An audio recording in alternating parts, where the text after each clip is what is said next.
I don't know, she did a bunch of bullshit, and I like, it's whatever. I don't clown her for it, but What do you mean by? nah, she so the cops gave her a deal to fucking turn in her dealer because her dealer was selling heroin too, Yeah. and all types of shit, and she was just selling weed. So they wanted her to meet up with them at the courthouse parking lot. We weren't poor, but we weren't rich. Like we didn't have, like we always were living in like 2-bedroom houses and apartments, and like, you know, sometimes the power would go off. A lot of times we got food from the pantry. But what age? Let me ask you a question. What age did you actually hop off the porch and start doing drugs and different things? I was like, my first time trying weed was in 2nd grade. What's happening, Midwest Street Talk fam? Welcome back to another powerful episode where we shed light on the real stories of the homeless, addicted, and mentally unstable. If you're new here, hit the subscribe button and join the Street Warriors, where we stand up for those who need a voice. Let's get it. Hey man, thank you for kicking it with Midwest Street Talk, man. Who do I got here today? What's going on? This AD. Man, what's up, AD, man? Hey, AD, where you from? I'm from, well, I guess I live in Appleton, but I've been all over, man. You've been all over, kind of lived a little bit everywhere? Yeah, I lived up in Green Bay for a little while, a little bit in Swamcott in the country. I lived up in Milwaukee. I lived all over the place, man. Okay. Where'd you spend your childhood? Like, what do you mean childhood? Like what age, man? Like when you were like, the years like growing up, like grammar school and all that. Yeah, I was around like Nina and Appleton around here. I went to kindergarten, right by St. E's. Okay. So did you have both your mom and your dad in the household? When you Nah, my dad left a month after I was born, and he was cheating on my mama. So, like, it was really just me and my mom for a long time. And then when I was like 6 months old, my mom got caught selling weed to an undercover, and I don't know, she did a bunch of bullshit, and I like, it's whatever. I don't clown her for it, but. What do you mean by? Nah, the cops gave her a deal to fucking turn in her dealer because her dealer was selling heroin too. Yeah. And all types of shit, and she was just selling weed. So they wanted her to meet up with them at the courthouse parking lot, and she said, "Fuck that, are y'all too slow?"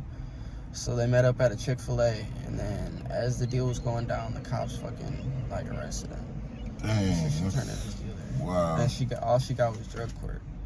So like, but my dad, he shortly after he left, he was, well, I guess he was doing meth the whole time he was with my mom. She didn't even know, but he started doing heroin with this girl named Heather. That's my brother's mom, my half brother's mom. And he got really addicted to that, and he was gone out of my life for like 16 years. Well, like the first 16 years of my life, he was gone because of that. Because like it had a hold on him. Yeah, I can understand the addictions and all. Yeah. So, did you have? Apparently, you had that sibling. How many siblings did you have coming up? Well, like real siblings, like blood, I only have one sibling. It's my half brother named JJ. That's my dad and Heather's kid. And you guys close? I'm sorry. Nah, we not really close because his mom is kind of low key nuts and she does not like me at all. She like weird, so. That's your older brother, younger brother? Younger brother. He's only 15 right now. Okay. He's doing good though. He's a high functioning autism. So like, dude, he plays Call of Duty. I think he got his own TikTok for Call of Duty streaming and shit, and he streams on Twitch. Yeah, he's really good. He must be a beast. Dude, he sits there and grinds all day. He's fucking insane with it. See, a lot of people try to talk about people with autism, but the truth about the matter is they can really home in, and they become dangerous in whatever they home in on. You know what I mean? Yeah. It's proof right there. So, coming up, in Nina, Appleton, Milwaukee, moving around, would you say you had a normal childhood? No. I mean, what do you, like, I had the lower class childhood. Like, I don't know. We weren't poor, but we weren't rich. Like, we didn't have, like, we always were living in like 2-bedroom houses and apartments, and like, you know, sometimes the power would go off. A lot of times we got food from the pantry. So like, you know, when we made one meal, we'd make it for the whole week and like eat a bunch of leftovers. Okay. I mean, you lived the hood life. Yeah. So tell me about some things. I mean, I know you did discuss your mom going to jail. That was kind of traumatic, but what are some of the traumatic things that happened coming up? I don't know. So when I was younger, my mom she's got really bad anger issues, and she liked to yell at me a lot, and that gave me really bad anger issues, and I was a really violent kid. I was like, started when I was like 6 years old, bro. I was threatening like my suicide and shit, so I was going to like the hospital. And then like 7, 8, I was running away from home. I stole BB guns from my mom's job. She worked at Shopco. I was a little bad kid, dude. How old were you when you were doing all this? Like 7, 8 years old. I ran away from home at like midnight. Rode my bike all the way across town to get to Shopco. From Menasha all the way to Shopco. You are something different. I know. He said no. So, was there any kind of abuse in the household, or? This is really just verbal abuse. It was just really like, to me, even still, like, my mom has never accepted or forgiven anything I've done, and it's just hard for me. So. But what age? Let me ask you a question. What age did you actually hop off the porch and start doing drugs and different things? I was like, my first time trying weed was in 2nd grade. Oh. Yeah. Jeez. How did that make you feel? I mean, I know. I ain't gonna lie, it was awesome.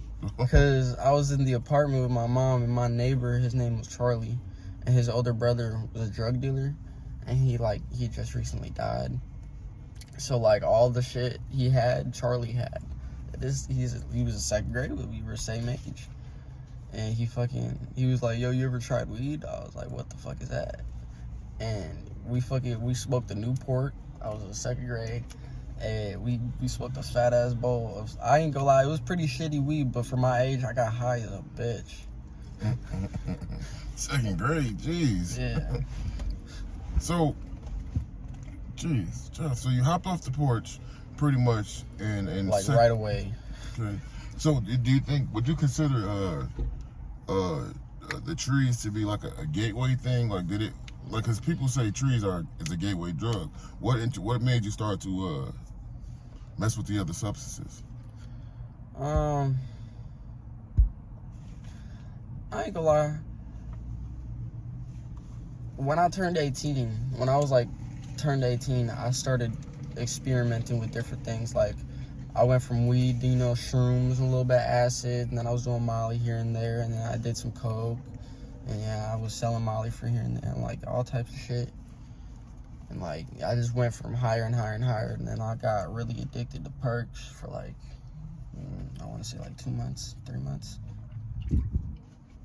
Would you say it was, so the crowd you were with, did they have anything to do with the influence? I mean, we're really friends because we're all bad influences on each other. That's the friend group for sure. That's your friend group? Yeah. Something else. So, in this journey, I know you talked to me about a few things. What I wanted to ask was, like, what's your current status right now? Are you homeless? Yeah, I'm staying in the homeless shelter on Division Street. What happened? Like, what led to the homelessness? So the beginning of summer, I've been out of jail this whole last 2 years, and the beginning of summer I just gotten out of jail and on probation, and I had like my old so I have had 2 probation officers, and my old probation officer got fired, so I got a new one. Mm-hmm. And when I got a new one, it was around April, and my mom had told her, because I don't know why, I signed this release so that my mom could talk to my PO. Mm-hmm. And I don't know why I did, because I shouldn't have. Is that Jeremy right there? Uh-oh. Squirrel moment? No. Shit, yeah. Yeah, squirrel moment. My bad. What was I saying? You were explaining to me what led to your homelessness. Oh, yeah. So, my mom had told my PO, I went to a school meeting, and my mom had told my PO that all I do is smoke weed, and on the weekends I do other shit. And my PO had told me that she brought it up to me in front of everybody. Was like, yo, I heard this. I don't really know. Really, just I got home and I took an impulse move because I really was tweaking. I thought they were gonna come search the house and shit. Mm-hmm. So I packed up all my shit, took all my shit, and left and went to my homie's crib. Mm. And then, sorry, go ahead. And then like, I was there for like 2 months, 3 months. And then I went out with my friends and went to party with her and shit. And then I ended up, so when I was living at my mom's house, the owner of the house let this lady move in, and she ended up like fucking him over so hard, stealing his car, like, or she put lawsuits out on all of us, but she put restraining orders out on all of us too. Mm-hmm. And she wrote all of our names wrong, spelled them all wrong, so that like the police were showing up to all of our houses and the addresses that were filed, and like bothering everyone, but we couldn't accept the fucking shits because they're wrong. Yeah. So I don't know. I got kicked out because of that, because the house I was living at, my homie's uncle, his kids are like CPS because he went to prison because some dude was like yelled at his kid, and like it was bad. He fucking beat the hell out of him. But yeah, he went to prison for his kids, and now he's got them back full time now. But like when I was living there, he was just getting them back here and there, like one day every week. And like I understand why he did it. It was to protect the kids and shit, because I was like an older brother to them, you know. Okay. So all of that pretty much led to you not being able to return back home. Yeah. I'm sorry to hear that, man. So there's no way you could talk to your mom and your mom will let you come back, or so she's been telling me there's no way for like the whole time she kicked me out. And then just recently, like last night actually, she was talking about maybe I can, if I get a job, like try to get money, I can try to move back in there. Really? Yeah. Okay, that's the conversation I want to have off camera then, man. That's dope. All right, bet. So as long as you get a job and you know show that you can make a little money, she'll negotiate the terms. Yeah, she said $600 a month for my basement, my whole basement, bro. I got the whole basement. And then you can move your girl in then. Yeah, well, she was talking about moving her in first. Whoa. Yeah. You guys could do that easy. Yeah.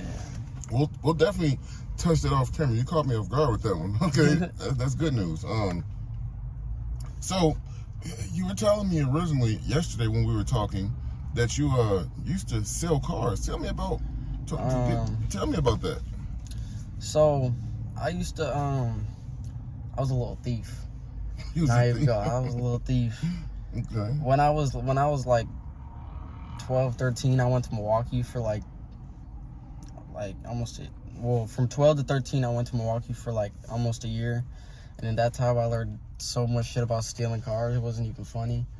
Like I went from not knowing shit to be like PhD start car stealing degree. No, you can teach a class. Yeah. This guy. Okay, so tell me about it. Well shit, like I just fucking, they had that motherfucking universal key fobs where you can, like, if you go by the person's house, usually people leave their keys like on the table by the window for their car, like on hangers, so you can, there's a little scanner that you can put by the window and it'll scan the key fob so you can start their car. Get out of here. Yeah, if it's a push to start. And a lot of cars, like Kias and Hyundais, those are like 30-second it's on. Like you just gotta break the plastic part off where the key is, and then you gotta pop the metal part out, and then you take the USB because there's a little metal piece that's in there, and it's gonna be a little clear thing around it. It's gonna lights. You gotta pop that out, because if you don't, you're not gonna be able to get the USB in. You should put the USB in, turn that shit, and it'll turn right on. Whoa! So you were stealing these cars and reselling them? Stolen.